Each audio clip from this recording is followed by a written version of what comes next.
नमस्कार दर्शक बंधु आपण को आम चैनल को स्वागत। आपणकर नाम जदि र रि रु रे रो त ती तु ते रु आरंभ हेउछि तेबे एही भिडियोटी केवल आपण मानक पई एवं एही अक्षर रु जदि आपणकर नाम आरंभ हुए तेबे आपणकर हेउछि तुला राशि। एवं देखंतु नामर प्रथम अक्षर अनुसार मध्य तुला राशि मध्य तीनोटी नक्षत्र मध्य आपणकर नामटी को विभाजित करा जाइछि।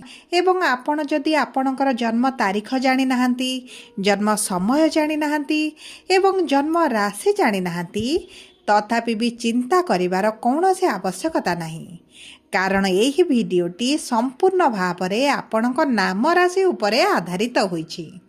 एवं ता सहित जदि आपणकर जातक अछि, आपणकर राशि आपण जानिचंती तथापि भी आपणकर नाम एही अक्षर गुड़िकरू आरंभ हेउछि तेबे मध्य आपण भिडियोटी को शेष पर्यंत देखंतु, कारण नाम राशिर प्रभाव मध्य आम जीवन में किछि ना किछि रही थाए।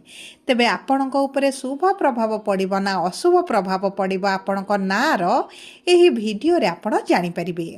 सब परे देखंतु जदि आपणकर नाटी र एवं रि रु आरंभ हेउछि तेबे आपणकर चित्रा तुला, जदि आपणकर नामटी रु रे रो त रु आरंभ हेउछि तेबे आपणकर स्वाति तुला, जदि आपणकर नामटी ती तु ते रु आरंभ हेउछि तेबे आपणकर विशाखा तुला राशि। एवं एही भिडियो रे आपणकर संपूर्ण 2026 वर्षटी आपणकर नक्षत्र अनुसार किभଳି कटिबो विस्तृत भाव रे आलोचना करिबा। ता सहित कौन उपाय रहिछि जे आपणकर शुभाशुभ फल को द्विगुणित करिबो एवं कौन रही प्रतिकार जहाँ आपणकर अशुभत्व को दूर करिबो एही भिडियो माध्यम रे आपण को विस्तृत भाव रे जणाइबी। सेतिपई आपण निजर व्यस्त बहुल समय मध्यरु मात्र 10 मिनिट समय आपण निज पई दियंतु एवं कौन आग को घटिबा पई जाउछि शुभ ना अशुभ ताहा मध्य जानंतु। एबे विलंब न करी आसंतु कार्यक्रमटी को आग को बढ़ाइबा। किंतु जदि आपण ईश्वर को आंतरिक भक्ति एवं विश्वास करंती तेबे भिडियोटी को लाइक करंतु, कमेंट बॉक्स रे जय जगन्नाथ जय माँ लक्ष्मी अवश्य लिखि दियंतु। ता सहित आम सह जोगाजोग करबा पई भिडियोर मध्य भागरे एक व्हाट्सएप नंबर टी दिया जाइछि, जो नंबर साहाय्य आपण आम सह जोगाजोग करी निजर नूतन कुंडली प्रस्तुत करि परिबे, कुंडली विश्लेषण कराई परिबे किंबा आपणकर चाकरी, विवाह, व्यवसाय, प्रेम संपर्क, शिक्षा, स्वास्थ्य को नहीं किछि समस्या रहिछि ताहार सहजरे एवं स्वल्प मूल्य रे समाधान करि परिबे। सेतिपई आपण आम सह भिडियोर शेष पर्यंत जोड़ी होई रुहंतु एवं व्हाट्सएप नंबर माध्यम रे आम सह जोगाजोग करी निज समस्यार समाधान करंतु। एबे आसंतु कार्यक्रमटी को आग को बढ़ाइबा। देखंतु जदि आमे मोटा मोटी भाव रे देखिबा तेबे 2025 रे आपणकर स्वास्थ्य खराब रहुथिला, आपण आर्थिक समस्या देई गति करुथिले, आपण ऋण आनिथिले किंतु ऋणटी को सुझी पारु नथिले, आपणक परिवार रे खुशीर वातावरण रही नाही, आपणकर अजथा खर्च गुडाए बढ़ुची एवं जो माने विद्यार्थी अछंती विद्या क्षेत्र रे शिक्षा क्षेत्र रे समस्या देखुचंती एवं बहुत गुड़िए तुला राशि व्यक्ति मानकर चाकरी चली जाइछि, चाकरी रे समस्या देखुचंती, चाकरी रे अस्थिरता मध्य रहिछि एवं समाज रे मान सम्मान रे हानि घटुची एवं देखंतु बहुत गुड़िए तुला राशि व्यक्ति माने संतान संततिक पई बहुत अधिक चिंतित रे रहुथिले। किंतु देखंतु एही 2025 जेउ भଳି परिस्थिति रे थिला 2026 रे सेथिरे परिवर्तन आसीबो ना सेमिति रहिबो एही भिडियो रे विस्तृत भाव रे आलोचना करिबा। देखंतु तुला राशि एक चमत्कारी राशि एवं यह राशि चक्रर 12टी जाक राशि मध्यरु सबुठारु अधिक शुभदायी रहिबो एही 2026 वर्ष रे तुला राशिर व्यक्ति विशेष माने। देखंतु आपणक राशिर स्वामी हेउछंती शुक्र एवं शुक्र हेउछंती नैसर्गिक शुभ ग्रह। ତେଣୁକରି ଏହି ବର୍ଷ ଆପଣ ଅନେକାଂଶ କ୍ଷେତ୍ରରେ ଶୁଭାଶୁଭ ଫଳ ପ୍ରାପ୍ତି କରିବେ। ତା ସହିତ ନବମରେ ବୃହସ୍ପତି ଥିବାରୁ ଆପଣଙ୍କ ପିତାଙ୍କ ଠାରୁ ବହୁତ ଅଧିକ ଲାଭବାନ ଆପଣ ହେବେ। ପିତାଙ୍କ ସହିତ କିଛି ନୂତନ କାର୍ଯ୍ୟ ଆରମ୍ଭ କରିପାରନ୍ତି, କିମ୍ବା ଯଦି ଆପଣ କିଛି ନୂତନ କାର୍ଯ୍ୟ ଆରମ୍ଭ କରିବା ପାଇଁ ଚିନ୍ତା କରୁଛନ୍ତି ଏବଂ ଚାହୁଁଛନ୍ତି, ତେବେ ମଧ୍ୟ ଆପଣଙ୍କ ପିତାଙ୍କ ଠାରୁ ସମ୍ପୂର୍ଣ୍ଣ ସହଯୋଗ ସପୋର୍ଟ ଆପଣଙ୍କୁ ମିଳିବ। ଏବଂ ପୂର୍ବରୁ ଯଦି ଆପଣଙ୍କ ପିତାଙ୍କ ସହିତ ମନମାଳିନ ମତଭେଦ ରହିଥିଲା ଏବଂ ପିତାଙ୍କ ସହିତ ଆପଣଙ୍କ ସମ୍ପର୍କଟି ଏତେ ମଧୁର ନଥିଲା, ତେବେ ମଧ୍ୟ ଏହି 2026ରେ ପିତା ପୁତ୍ର ବା ପିତା କନ୍ୟାଙ୍କ ମଧ୍ୟରେ ବହୁତ ଅଧିକ ସମ୍ପର୍କ ମଧୁରତା ହେବ, ସମ୍ପର୍କରେ ନିକଟତରତା ବଢ଼ିବ ଏବଂ ପୂର୍ବରୁ ଯେଉଁ ସମସ୍ୟା ଚାଲିଥିଲା ତାହା ଆପଣଙ୍କର ଦୂର ହୋଇଯିବ। ମନେ ରଖନ୍ତୁ, ଆପଣଙ୍କର ଭାଗ୍ୟରେ ଉନ୍ନତିର ସୂଚନା ଏହି 2026ରେ ରହିଛି। ଆପଣଙ୍କ କ୍ୟାରିୟରରେ ଉନ୍ନତିର ସମ୍ଭାବନା ମଧ୍ୟ ରହୁଛି।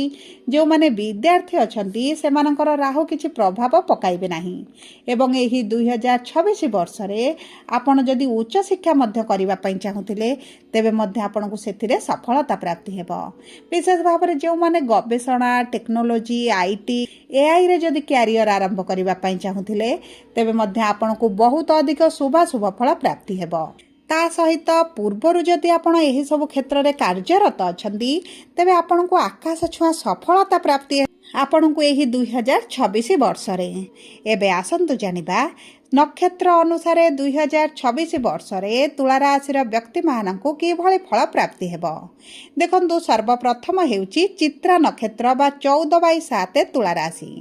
ଏହି ନକ୍ଷତ୍ରରେ ଜନ୍ମିତ ବ୍ୟକ୍ତିମାନେ ମଙ୍ଗଳଙ୍କ ଅଂଶରେ ବା ମଙ୍ଗଳଙ୍କ ମହାଦଶାରେ ଜନ୍ମ ହୋଇଥାନ୍ତି ଏବଂ ଏମାନଙ୍କ ପାଇଁ 2026 ବର୍ଷଟି କିଛିକାଂଶ କ୍ଷେତ୍ରରେ ଦୁଃଖଦାୟକ ରହିବ। ବିଶେଷ ଭାବରେ ଆପଣଙ୍କର ଜମି, ଭୂମି, ପ୍ରପର୍ଟି କିଛି ନାଶ ହେବାର, ଆପଣଙ୍କ ହାତରୁ ଚାଲିଯିବା ଭଳି ପରିସ୍ଥିତି ମଧ୍ୟ ଆପଣ ଦେଖିପାରନ୍ତି। ସେଥିପ୍ରତି ଆପଣଙ୍କୁ ଟିକେ ସଚେତନ ରହିବାକୁ ପଡ଼ିବ, ସାବଧାନ ରହିବାକୁ ପଡ଼ିବ। ନଚେତ ଆପଣଙ୍କର ସ୍ୱାସ୍ଥ୍ୟ ସମ୍ପୂର୍ଣ୍ଣ ଭାବରେ ଭଲ ରହିବ ଏବଂ ଆପଣଙ୍କର ଯଦି କିଛି ଶୁଭ କାର୍ଯ୍ୟ କରିବାର ଥିଲା ତାହା ମଧ୍ୟ ଆପଣଙ୍କର ହୋଇଯିବ। ଏବେ ଆସନ୍ତୁ ଜାଣିବା ସ୍ୱାତି ତୁଳା ବା 15/7 ତୁଳା ରାଶିର ବ୍ୟକ୍ତିଙ୍କର ଏହି 2026 ବର୍ଷଟି କେମିତି ରହିବ।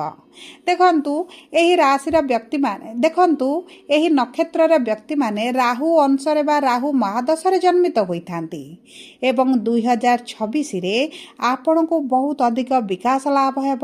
ଆପଣଙ୍କର ଜ୍ଞାନରେ ବୃଦ୍ଧି ହେବ, ଆପଣଙ୍କର ଲୋକପ୍ରିୟତା ବଢ଼ିବ, ମାନ ସମ୍ମାନ ପ୍ରତିଷ୍ଠା ଆପଣଙ୍କର ବୃଦ୍ଧି ହେବ। କର୍ମକ୍ଷେତ୍ରରେ ଯଦି ଆପଣଙ୍କର ଶତ୍ରୁ ବୃଦ୍ଧି ହୋଇଛନ୍ତି, ସମସ୍ୟା ବୃଦ୍ଧି କରୁଛନ୍ତି, ଆପଣଙ୍କ ବିରୁଦ୍ଧରେ ରାଜନୀତି ଚଲାଇଛନ୍ତି, ସେଥିରୁ ମଧ୍ୟ ଆପଣ ବାହାରକୁ ଆସିବେ। ଆପଣ ନିଜର ପରିଚୟ ସୃଷ୍ଟି କରିବେ। ଉଚ୍ଚ ଅଧିକାରୀଙ୍କ ସହିତ ଆପଣଙ୍କର ସମ୍ପର୍କରେ ମଧୁରତା ବଢ଼ିବ, କିମ୍ବା ଆପଣ ଯଦି ନୂତନ ଭାବରେ କିଛି ବ୍ୟବସାୟ ଆରମ୍ଭ କରିବା ପାଇଁ ଚାହୁଁଛନ୍ତି, ଚାକିରିରେ ପରିବର୍ତ୍ତନ କରିବା ପାଇଁ ଚାହୁଁଛନ୍ତି, କିମ୍ବା ପ୍ରମୋସନର ଆଶା ରଖିଛନ୍ତି, ତେବେ ମଧ୍ୟ ଏହି ବର୍ଷ ଆପଣଙ୍କର ସେହି ସବୁ କାର୍ଯ୍ୟଗୁଡ଼ିକ ସମ୍ପୂର୍ଣ୍ଣ ହୋଇଯିବ। ତା ସହିତ ଯଦି ଆପଣଙ୍କ ବ୍ୟବସାୟ ଆରମ୍ଭ କରିବାରେ କିଛିଟା ବାଧା, ବିଘ୍ନ, ସମସ୍ୟା ଦେଖୁଥିଲେ, ତାହା ମଧ୍ୟ ଆପଣଙ୍କର ଦୂର ହୋଇଯିବ। ଆପଣଙ୍କ ଭାଗ୍ୟ ଆପଣଙ୍କର ସାଥ ଦେବ। ଏବେ ଆସନ୍ତୁ ଜାଣିବା ବିଶାଖା ତୁଳା 16/7 ତୁଳା ରାଶିର ବ୍ୟକ୍ତିବିଶେଷଙ୍କର ଏହି 2026 ବର୍ଷଟି କେମିତି ରହିବ। ଦେଖନ୍ତୁ, ଏହି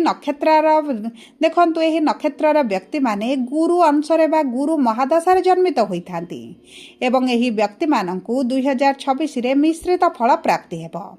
ମାନେ ବର୍ଷର ପ୍ରଥମାର୍ଦ୍ଧଟି ଆପଣଙ୍କ ପାଇଁ ବହୁତ ଅଧିକ ଶୁଭଦାୟକ ରହିଛି। ଆପଣ ଯେକୌଣସି ଶୁଭ କାର୍ଯ୍ୟ ମଧ୍ୟ କରିପାରିବେ, ଉଚ୍ଚଶିକ୍ଷା କରିପାରିବେ, ବିବାହର ଯଦି ସମ୍ଭାବନା ଅଛି, ବିବାହ ଯଦି କରିବା ପାଇଁ ଚାହୁଁଛନ୍ତି, ବିବାହ ମଧ୍ୟ ହୋଇଯିବ। କିନ୍ତୁ ଜୁନ୍ ମାସ 2 ତାରିଖ ପରଠାରୁ, ଗୁରୁଙ୍କର ଗୋଚର ପରଠାରୁ ଆପଣଙ୍କର ପୀଡ଼ା, କଷ୍ଟ, ବ୍ୟଥା ମଧ୍ୟ ବଢ଼ିପାରେ। ସେଥିପ୍ରତି ଆପଣଙ୍କୁ ଟିକେ ସତର୍କ ରହିବାକୁ ପଡ଼ିବ, ନିଜ ସ୍ୱାସ୍ଥ୍ୟର ଧ୍ୟାନ ଦେବାକୁ ପଡ଼ିବ ଏବଂ ମାନସିକ ସ୍ୱାସ୍ଥ୍ୟକୁ ବହୁତ ଅଧିକ ଜଗିବାକୁ ପଡ଼ିବ। ସବୁ ପରେ ଅଶୁଭତ୍ୱକୁ ଦୂର କରି ଶୁଭାଶୁଭ ଫଳ ପ୍ରାପ୍ତି ପାଇଁ ଆପଣ ଗୋମାତାଙ୍କର ସେବା କରନ୍ତୁ, ବାସ୍ନା ଜଳରେ ସ୍ନାନ କରନ୍ତୁ, ହାତ ପାପୁଲିରେ କିଛି ଅତର ଲଗାଇ ଯେକୌଣସି କାର୍ଯ୍ୟରେ ବାହାରକୁ ଯାଆନ୍ତୁ ଏବଂ ବସ୍ତ୍ର ଦାନ କରନ୍ତୁ। ଏହି ବର୍ଷ ସୂର୍ଯ୍ୟ ଅସ୍ତ ପରେ ଆପଣ ଅଶ୍ୱସ୍ଥ ବୃକ୍ଷ ମୂଳରେ ଗଙ୍ଗା ଜଳ ଢାଳି ଦିଅନ୍ତୁ। ଏହା ଆପଣଙ୍କର ଅଶୁଭତ୍ୱକୁ ଦୂର କରିବାରେ ବହୁତ ଅଧିକ ସାହାଯ୍ୟ କରିବ ଏବଂ ଏବଂ ଧନକୁ ନେଇ ଯଦି କିଛି ସମସ୍ୟା ରହିଛି ପ୍ରତିଦିନ ଶ୍ରୀ ସୁକ୍ତମ ପାଠ କରନ୍ତୁ। ଛୋଟ ଛୋଟ କନ୍ୟାମାନଙ୍କୁ ଶୁକ୍ରବାର ଦିନ କିଛିଟା ତାଙ୍କର ପ୍ରିୟ ଜିନିଷ ଦାନ କରନ୍ତୁ। ଆପଣଙ୍କ ପାଇଁ ଶୁଭଦାୟକ ରହିବ। ଯଦି ଆପଣଙ୍କର ତୁଳା ରାଶି ହୋଇଥାଏ ଭିଡ଼ିଓଟି କିଭଳି ଲାଗିଲା କମେଣ୍ଟ ବକ୍ସରେ ଲେଖି ଜଣାନ୍ତୁ। ଯଦି ଆପଣଙ୍କ ପ୍ରିୟଜନଙ୍କର ତୁଳା ରାଶି ହୋଇଥାଏ ଭିଡ଼ିଓଟି ତାଙ୍କ ସହ ସେୟାର କରନ୍ତୁ।